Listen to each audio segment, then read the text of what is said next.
Well, hello there. My name is John Meyer, and this week I want to talk to you about writing string parts, but with my voice.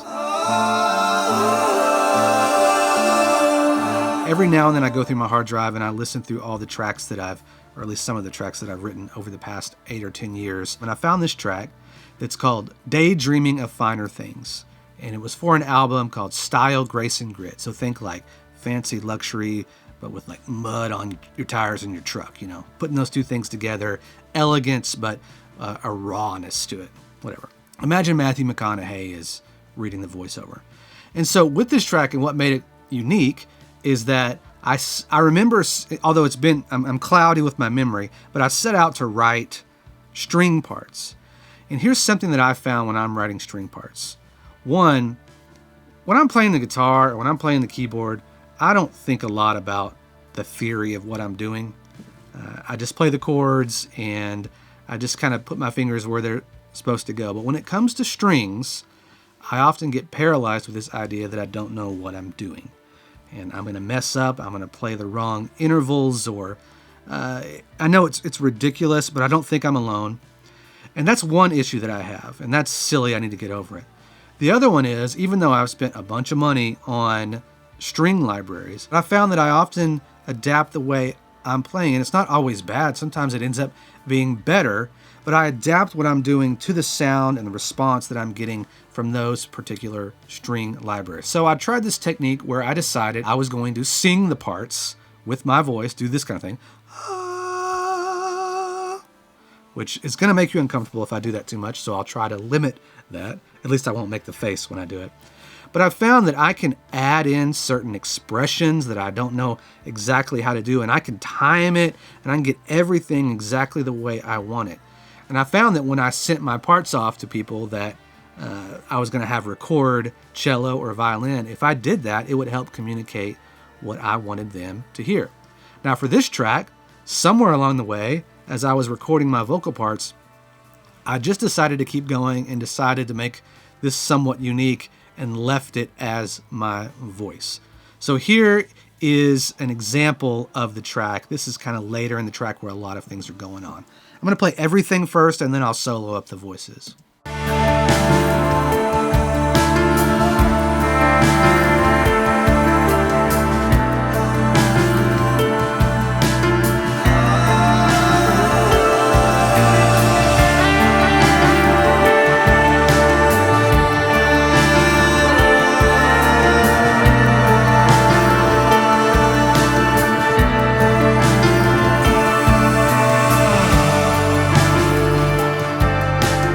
All right, and now let me play only the voices.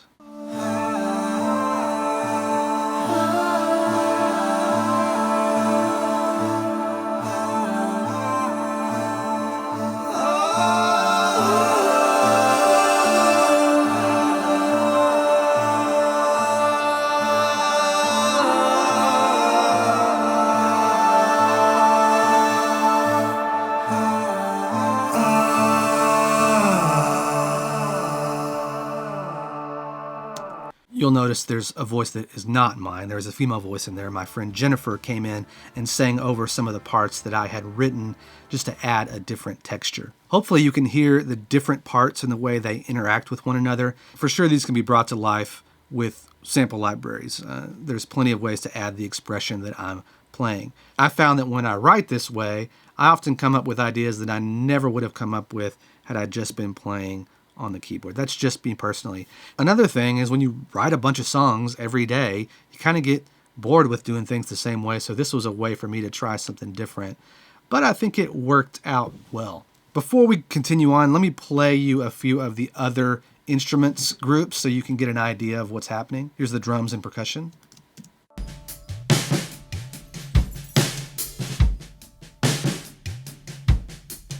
That was actually played by my friend Ken Lewis. I sent these tracks to him and he added drums and did an excellent job. Bass.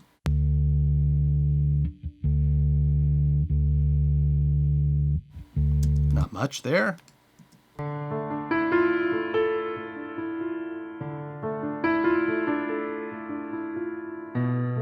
Electric guitar.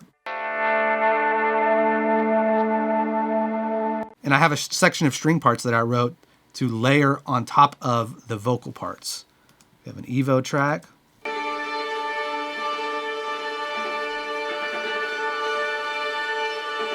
A solo cello.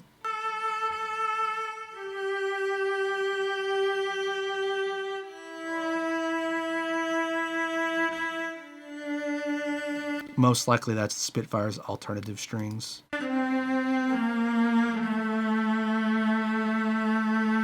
I'm not all that eager to play some of these parts for you because when I was listening back a minute ago, I realized I didn't take the time to really work on the starts and stops and the dynamics that I would have done if it would have been more exposed. Hopefully in the mix, you just hear the tone of the instrument and my voice is handling getting in and out of the notes.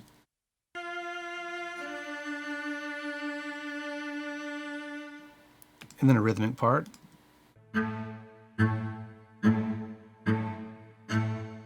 And another.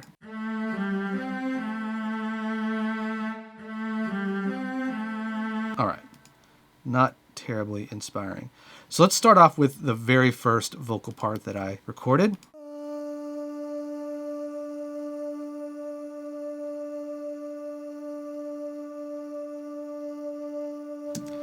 So I held out that one note as long as I could, and then I doubled it here.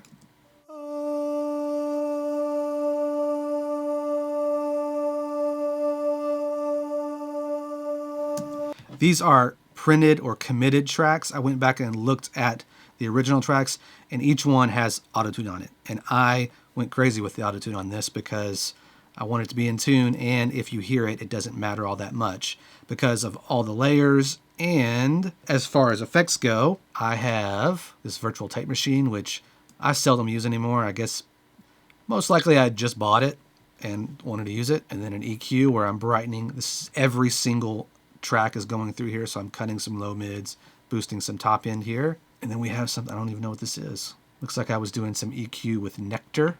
I think I got bored. And then Echo Boy on everything with Space Echo setting. And then I was doing some more filtering, dropping the low. And all of these vocals on top of one another, that's a lot of low mid information that's building up.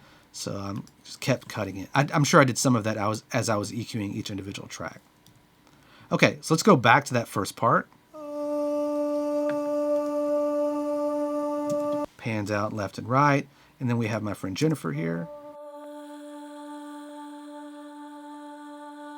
Doubled. And then if we layer that together with mine, you get this. All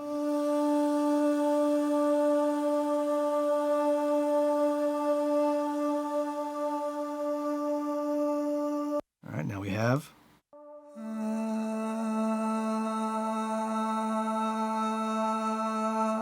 a lower harmony doubled.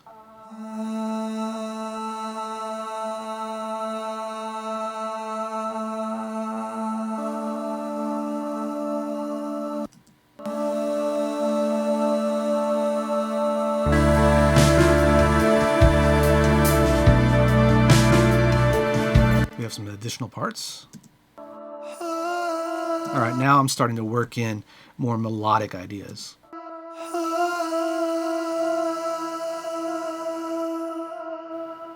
Just so you're wondering, that is my voice. I won't do it anymore, I promise.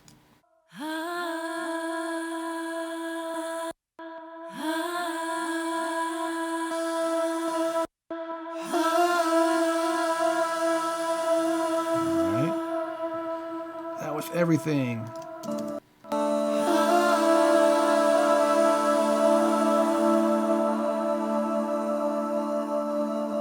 Looks like we have something different here on this second part.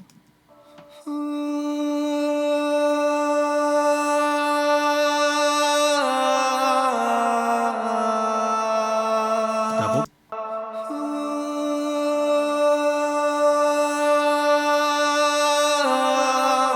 So this is a transition section.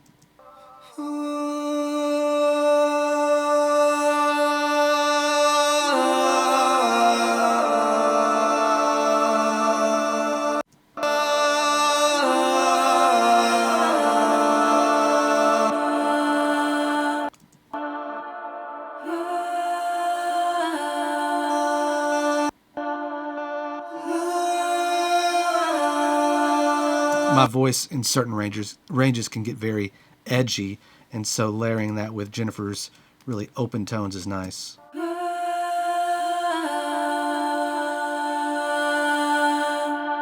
And we also have these parts here.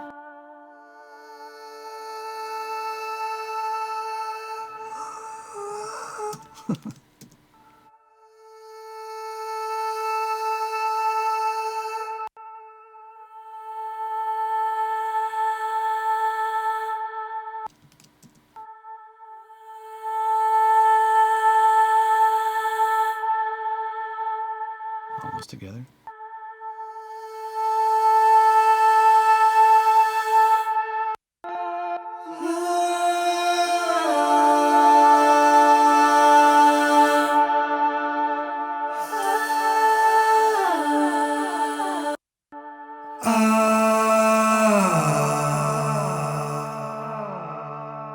That would have been difficult to do programming strings. It can be done, of course, but with my voice, it was much easier to come up with that part.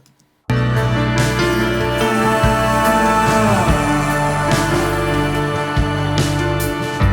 right, now let's go down here. Before I get to that, I was reminded of this plugin that I used to use all the time. It's called Mutomatic. What it does is all of my effects are going through this auxiliary track.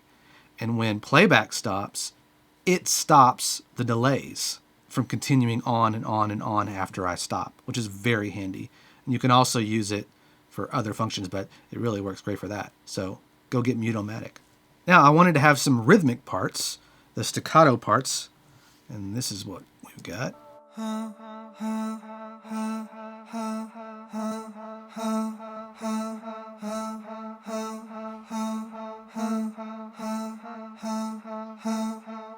Probably could have cleaned up a few of those, but in context, I think it's fine.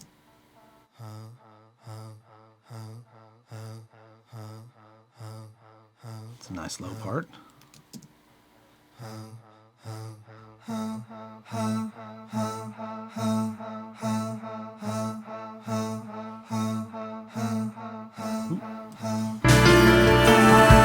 Now, I believe that section repeats, but let's check out some of these different parts we've got. All right, let's listen to this section.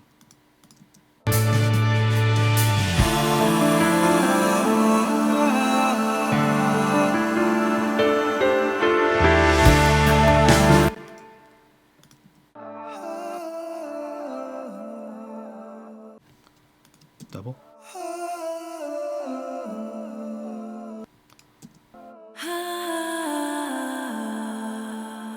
That's nice.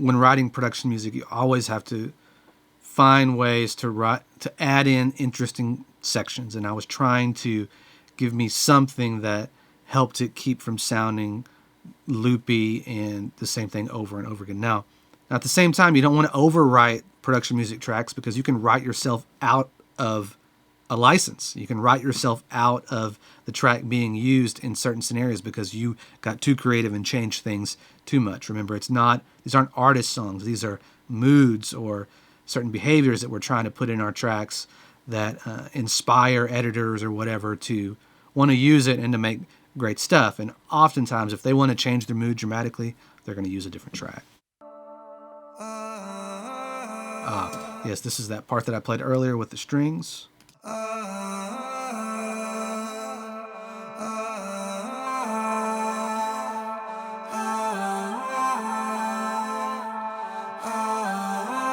Okay, this is where I decided to go for it.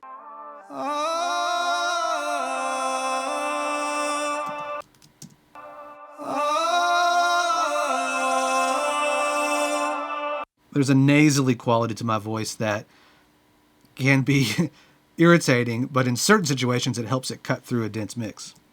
Can you hear the auto-tune kicking in?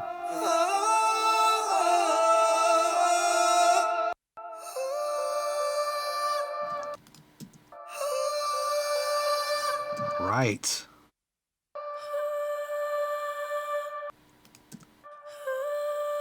Jennifer helped me out there. All of that together.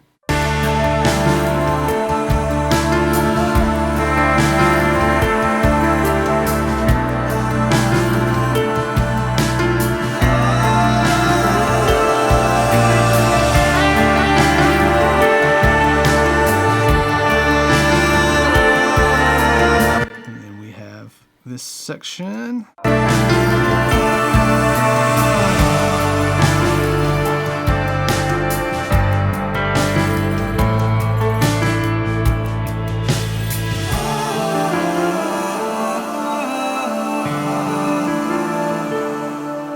So that part is copied and pasted.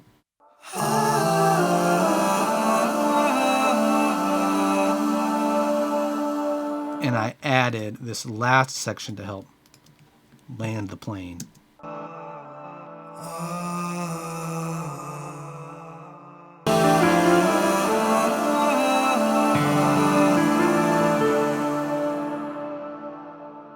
Hopefully that helps you in some way. If you can sing but you don't think that you can write parts for strings, if you find the right person to work with, you might be able to simply send that to an orchestrator and they could translate what it is you're trying to sing to something that people could actually read and play. Like I said, I didn't go into this thinking I was going to keep it, but I thought, what the heck. Here is the entire track from start to finish with everything in.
I hope you enjoyed that. This was fun for me to reminisce on some of these old tracks that I've written years and years ago. And there's some techniques in here that I need to think about when I'm writing new material. So go back and listen to your old stuff. Maybe there was something that you did 5 years ago that you need to bring back into the music that you are writing today. I've got a long list of ideas for videos to make. If you have some ideas for me, maybe there's some things that I'm doing that you find interesting or you want to know more about, or you have some questions, leave those in the comments and I'll do my best to get to them. If you haven't subscribed, please do so. That helps me out. Hit the like button and I'll see you next week.